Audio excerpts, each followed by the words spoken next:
ভাবুন তো, ভারতের লক্ষ লক্ষ মানুষের চাকরি বা কাজের ভবিষ্যৎ কিসের ওপর নির্ভর করে?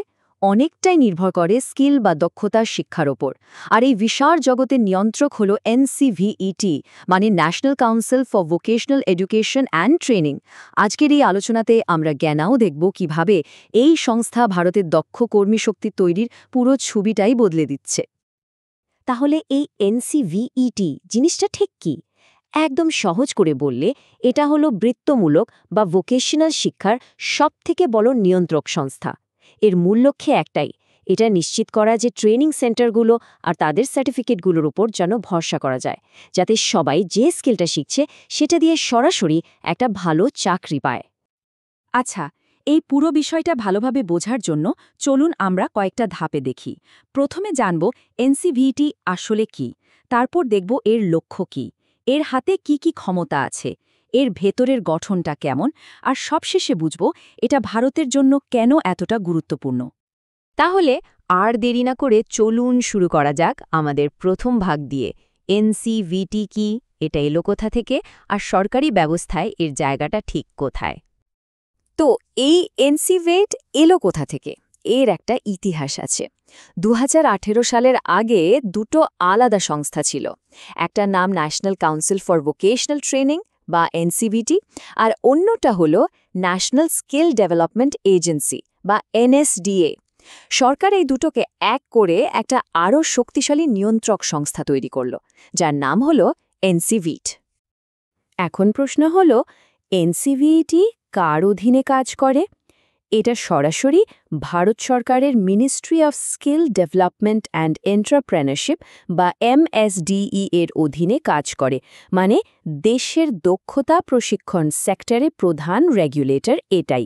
আর হ্যাঁ, ভারতের খুব বড় একটা মিশন, স্কিল ইন্ডিয়া মিশনের একটা অত্যন্ত জরুরি অংশ হল NCVET। এই মিশনের স্বপ্ন হল ভারতের তরুণদের দক্ষ করে তুলে দেশের অর্থনীতিকে এগিয়ে নিয়ে যাওয়া। তো NCVET-এর উৎস তো জানা গেল, এবার চলুন দেখি এর আসল মিশনটা কি, এর উদ্দেশ্যগুলো কি কি। বলা যেতে পারে এটা হলো একটা দক্ষ ভারত করার ব্লুপ্রিন্ট। NCVET-র কয়েকটা প্রধান উদ্দেশ্য আছে, আর সেগুলো বেশ পরিষ্কার। প্রথমত, সব ভোকেশনাল ট্রেনিংয়ের একটা নির্দিষ্ট মান তৈরি করা এবং সেটাকে নিয়ন্ত্রণ করা। দ্বিতীয়ত, যারা ট্রেনিং দেয় বা পরীক্ষা নেয় তাদের স্বীকৃতি দেয়া, এতে পুরো সিস্টেমে একটা স্বচ্ছতা আসে। আর একটা খুব জরুরি কাজ হলো সব কোর্সকে ন্যাশনাল স্কিলস কোয়ালিফিকেশনস ফ্রেমওয়ার্ক বা NSQF-এর আওতায় আনা। মানে কেরালার একজন ইলেকট্রিশিয়ান যা শিখবে, পশ্চিমবঙ্গের একজনও যেন সেই একই মানের ট্রেনিং পায়। আর সাথে সাথে ইন্ডাস্ট্রির অংশগ্রহণও বাড়ানো হয়। উদ্দেশ্যগুলো তো গেল, কিন্তু এর থেকেও বড় একটা ছবি আছে, মানে দীর্ঘমেয়াদী লক্ষ্য। NCVET চায় ভারতে এমন একটা স্কিল ইকোসিস্টেম তৈরি করতে যা খুব মজবুত, বিশ্বাসযোগ্য আর স্বচ্ছ হবে। লক্ষ্য হল এমন একটা ব্যবস্থা বানানো যা মানুষকে সারা জীবন নতুন স্কিল শিখতে সাহায্য করবে আর তাদের চাকরির সুযোগ বাড়াবে। আর ট্রেনিংটা যেন সবসময় ইন্ডাস্ট্রির চাহিদা অনুযায়ী হয়, সেটাও নিশ্চিত করা এর একটা বড় লক্ষ্য। আচ্ছা, এত সব লক্ষ্য পূরণ করতে হলে তো হাতে ক্ষমতা থাকা দরকার, তাই না? চলুন এবার দেখে নিই NCVET-এর হাতে কি কি ক্ষমতা আছে, আর এরা ঠিক কি কি কাজ করে। বলা যায় এগুলোই হলো স্কিল তৈরির আসল টুলকিট। NCVET-এর প্রধান কাজগুলোকে কয়েকটা ভাগে দেখা যাক। প্রথমটা হলো স্বীকৃতি আর নিয়ন্ত্রণ, মানে কোন ট্রেনিং সেন্টারটা ভালো কোনটা নয় সেই সার্টিফিকেটটা দেওয়ার ক্ষমতা এদের আছে। দ্বিতীয়টা হলো কোয়ালিটি নিশ্চিত করা, এর জন্য তারা স্ট্যান্ডার্ড তৈরি করে, অডিট করে আর পারফরমেন্স দেখে। আর ৩ নম্বর হলো পাঠ্যক্রম বা কারিকুলামটাকে NSQF-এর সাথে মিলিয়ে তৈরি করা। এর আরও কিছু গুরুত্বপূর্ণ কাজ আছে, যেমন সারা দেশে সার্টিফিকেশন আর অ্যাসেসমেন্ট সিস্টেমের ওপর নজর রাখা। এর একটা দারুণ ব্যাপার হলো ডেটা ম্যানেজমেন্ট, মানে একটা বিরাট MIS বা ডেটাবেস তৈরি করা হয় যেটা দেখে বোঝা যায় দেশে কোন স্কিলের চাহিদা বাড়ছে বা কমছে। আর সবশেষে ইন্ডাস্ট্রি, অ্যাকাডেমিয়া আর সেক্টর স্কিল কাউন্সিলগুলোর সাথে মিলেমিশে কাজ করা, যাতে ট্রেনিংটা আরও ভালো হয়। এই ক্ষমতাগুলো কিন্তু বেশ গুরুত্বপূর্ণ। NCVTech যে কোনো সংস্থাকে স্বীকৃতি দিতে পারে, সেটা রিনিউ করতে পারে, আবার চাইলে বাতিলও করে দিতে পারে। ভোকেশনাল ট্রেনিংয়ের জন্য কি কি স্ট্যান্ডার্ড মানতে হবে সেটাও ঠিক করে দেয়। আর সবচেয়ে বড় কথা, স্কিল ডেভেলপমেন্ট নিয়ে দেশের পলিসি কি হবে সেই ব্যাপারে এরা সরাসরি সরকারকে পরামর্শ দেয়। তো কাজ আর ক্ষমতা তো বোঝা গেল। এবার চলুন সংস্থাটার ভেতরে একটু ঢুমারা যাক। এর গঠনটা ঠিক কেমন? কারা চালায় এই সংস্থাকে? এনসিভিড কাউন্সিলে একজন চেয়ারপারসন থাকেন, কয়েকজন এক্সিকিউটিভ মেম্বার থাকেন, আর থাকেন উপদেষ্টা সদস্য।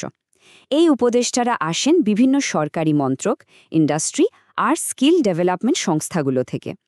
এই যে বিভিন্ন ক্ষেত্র থেকে লোক নেওয়া হচ্ছে, এর কারণ হলো যাতে সিদ্ধান্তগুলো এক পেশে না হয়, সবার মতামত যেন গুরুত্ব পায়। এই টেবিলটা দেখলেই পুরো বিষয়টা পরিষ্কার হয়ে যাবে। দেখুন, এখানে 4টে প্রধান ভাগ আছে। অ্যাক্রেডিটেশন অ্যান্ড রেকগনিশন ডিভিশন সংস্থাগুলোর অনুমোদন নিয়ে কাজ করে। স্ট্যান্ডার্ডস অ্যান্ড কোয়ালিটি ডিভিশন শিক্ষার মানটা দেখে। মনিটরিং অ্যান্ড কমপ্লায়েন্স ডিভিশন দেখে নিয়মকানুন ঠিকঠাক মানা হচ্ছে কিনা। আর research and MIS division data আর পলিসি নিয়ে কাজ করে। আর হ্যাঁ, এই পুরো কাজকর্মটা চালানো হয় নতুন দিল্লি থেকে, কারণ ওখানে এর হেডকোয়ার্টার। এতক্ষণ তো আমরা অনেক কিছু জানলাম, কিন্তু আসল প্রশ্ন হল এনসিভিটি আমাদের জন্য, মানে দেশের ভবিষ্যতের জন্য ঠিক কতটা জরুরি। চলুন আমাদের শেষ ভাগে এটাই আলোচনা করা যাক। এক কথায় বললে, এনসিভিইটি হল সেই ইঞ্জিন যা ভারতের স্কিল ইকোসিস্টেমকে চালাচ্ছে। এটা সার্টিফিকেশনের জগতের স্বচ্ছতা নিয়ে আসে।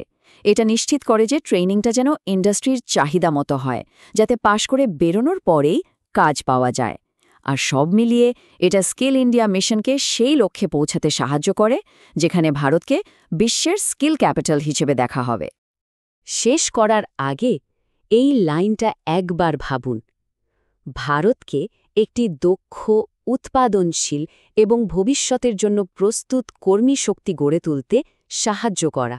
আর এটাই হল এনসিভিইটির আসল স্বপ্ন, আসল লক্ষ্য। এই লক্ষ্য নিয়েই সংস্থাটি এগিয়ে চলেছে।